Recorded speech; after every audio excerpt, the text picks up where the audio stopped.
Menyambut hari bersama Aman Pagi Gemindo Nazaret.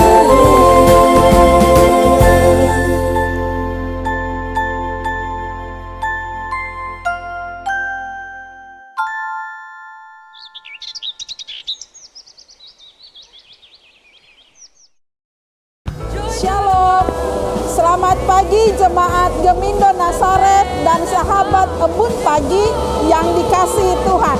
Kita berjumpa lagi di pagi ini dengan penuh sukacita karena Tuhan selalu menyertai kehidupan kita. Saudara-saudara yang dikasihi Tuhan, jangan berbuat dosa karena tidak ada berkat bagi orang yang berbuat dosa. Penatua Gabriel Ingkiriwang akan memandu kita dalam renungan di pagi ini.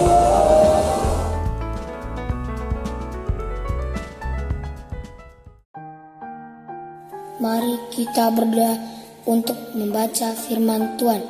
Tuhan Gembala kami yang baik, terima kasih atas berkat karunia di pagi ini. Kami boleh ada dalam kesempatan yang indah mendengar firman Tuhan. Hadirlah di tengah-tengah kami ya Tuhan, hanya dalam nama Tuhan Yesus kami berdoa, amin. Shalom, selamat pagi seluruh jemaat Gemindo Nazaret dan sahabat Embun Pagi dimanapun berada.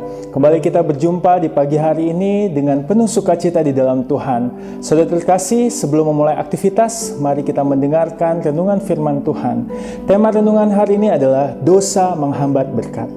Saudaraku, apa yang kita sebut masalah atau pergumulan umumnya adalah keadaan atau peristiwa yang kelihatan di mata kita. Tidak banyak orang yang dapat melihat bahwa pergumulan yang kelihatan itu hanyalah bagian permukaan dari suatu masalah atau persoalan yang sesungguhnya yang tidak kelihatan dan yang kita sendiri mungkin tidak pernah menyadarinya, yaitu dosa. Ini membawa kita pada renungan pagi hari ini yang didasari dalam Yeremia pasal 5 ayat 25. Demikianlah firman Tuhan. Kesalahanmu menghalangi semuanya ini dan dosamu menghambat yang baik daripadamu. Saudara terkasih, saat pergumulan yang kelihatan itu tampak tidak berlalu dari hidup kita, padahal secara sadar kita sudah menyerahkan pergumulan itu kepada Tuhan, maka kita kemudian menjadi kecewa dan tawar hati. Kita memandang Tuhan tidak peduli dan seakan tidak berkuasa menolong kita. Inilah kecenderungan kita, yakni tatkala segala sesuatu telah salah dalam pandangan kita sendiri, kita sulit sekali untuk melihat diri kita di dalam seluruh kesalahan itu. Misalnya, orang yang sakit hanya melihat pergumulannya adalah penyakit itu sendiri. Jika ditanya apa penyebab sakit tersebut, ia pun menjawab, karena kelemahan atau kerusakan organ tubuh, terlalu banyak konsumsi minuman keras, atau kurang istirahat, atau waktu makan yang tidak teratur, atau rokok, dan lain-lain. Hanya sampai di situ saja. Atau misalnya orang yang disakiti oleh orang lain hanya melihat kejahatan orang yang menyakiti hatinya. Ketika gagal, pikirnya karena orang lain tidak mendukung dia, bahwa ia disepelekan, tidak dihargai, dan hanya sampai di situ saja.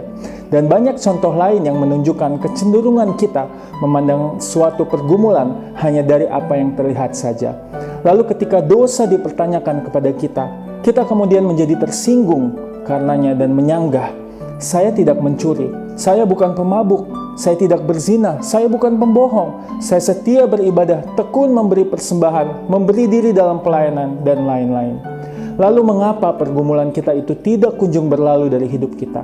Jawabannya, karena kita memandang bahwa terjawabnya doa kita hanya ditandai dengan selesainya pergumulan kita yang kelihatan. Selama yang kelihatan itu belum berakhir, kita mengira bahwa Tuhan tidak atau belum menjawab doa kita. Jika saudara sudah berseru kepadanya, namun pergumulan saudara belum juga berakhir, itu tidak berarti bahwa Tuhan tidak peduli terhadap saudara. Tuhan tidak akan tinggal diam. Ia punya caranya sendiri untuk menyelesaikan pergumulan kita. Tuhan memilih menyelesaikan pergumulan kita pada akar atau dasar timbulnya masalah kita itu, yang kemungkinan besar adalah sesuatu yang berdiam di dalam hati kita, yang tanpa kita sadari telah berakar kuat di dalam diri kita dan terus-menerus mengerjakan ketidakbenaran kita di hadapan Allah. Itulah dosa. Tapi orang yang sombong akan berkata, saya tidak melakukan dosa yang besar seperti dosa-dosa orang lain yang kelihatan jelas dari hidup mereka. Mereka pikir dosa mereka tertutup dari mata manusia. Sayang sekali bagi orang-orang sombong ini bahwa rahasia dosanya itu tidak pernah menjadi rahasia bagi Allah. Dosa-dosa kita yang tersembunyi pun bisa menjadi akar dari pergumulan yang kita hadapi. Berdoa kepadanya untuk menyelesaikan pergumulan kita itu harus. Namun bertahan untuk tidak mengakui dosa, itu fatal bagi kita. Lalu ada juga orang yang mengatakan, saya tidak punya dosa yang kelihatan, apalagi dosa yang tersembunyi. Lalu ketika dosa-dosa yang kelihatan ini tidak mereka miliki, maka mereka menganggap diri mereka lebih baik dari mereka yang punya dosa. Maka timbullah dosa menghakimi dan dosa sombong rohani. Saudara, jika akar dari pergumulan kita adalah dosa, maka akar pergumulan kita itu adalah musuh juga bagi Tuhan. Maka marilah kita membersihkan diri sepenuhnya dari dosa. Akui dosa kita dengan kerendahan hati dan bertobatlah. Jangan pernah menganggap diri paling benar dan lantas menghakimi orang yang masih dalam proses pertobatan dari dosa. Karena itu pun akan menimbulkan dosa dalam hati kita. Mari tanggalkan dosa yang menghambat masuknya berkat Tuhan dalam hidup kita. Hiduplah dalam kebenaran dan rasakan berkat Tuhan yang melimpah sebagai jawaban atas doa-doa kita. Menutup renungan ini, Wahyu pasal 3 ayat 19 mengatakan, barang siapa kukasihi, ia kutegur dan kuhajar, sebab itu relakanlah hatimu dan bertobatlah. Amin. Mari kita bersatu di dalam doa. Selamat pagi Bapa, Tuhan Yesus Kristus, Tuhan yang begitu baik dalam kehidupan kami. Pagi hari ini kembali kami menyatakan dan mengungkapkan rasa syukur kami atas pemeliharaan Tuhan di sepanjang kehidupan hari ini. Dalam pagi hari kami merasakan nafas kehidupan yang baru. Juga kami telah dipenuhi berkat oleh firman Tuhan yang telah kami dengarkan pada hari ini. Kiranya Bapa, firman ini yang mengajarkan kami untuk bertobat, meninggalkan segala dosa yang menjadi penghambat bagi berkat kami, agar kami tetap hidup dalam kebenaran dan layak di hadapan Tuhan. Kiranya firman Tuhan dapat menjadi panduan bagi kami dalam menjalani kehidupan kami hari lepas hari, dan kami pun menyerahkan sepenuhnya kehidupan kami sepanjang hari ini hanya ke dalam tangan pengasihan Tuhan. Terima kasih Bapa, kami telah siap untuk menjalani aktivitas kami hari ini, dan kami menyerahkan kehidupan kami hanya ke dalam tangan-Mu. Hanya dalam nama anak-Mu Tuhan Yesus Kristus, pemilik kehidupan kami sudah berdoa dan mengucap syukur. Haleluya, amin.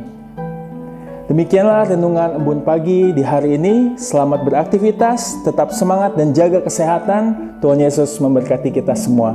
Shalom.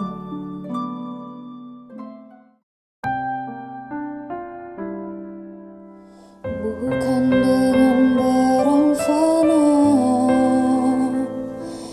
Kau membayar dosaku,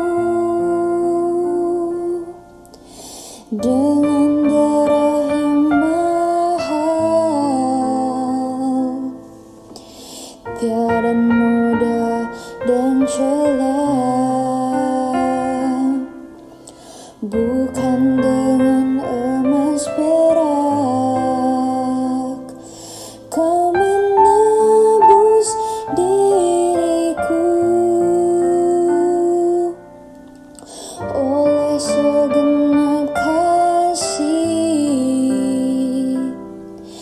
dan pengorbananmu,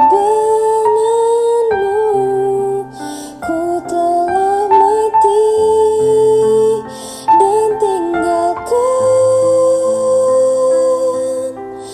cara hidupku yang lama. Semua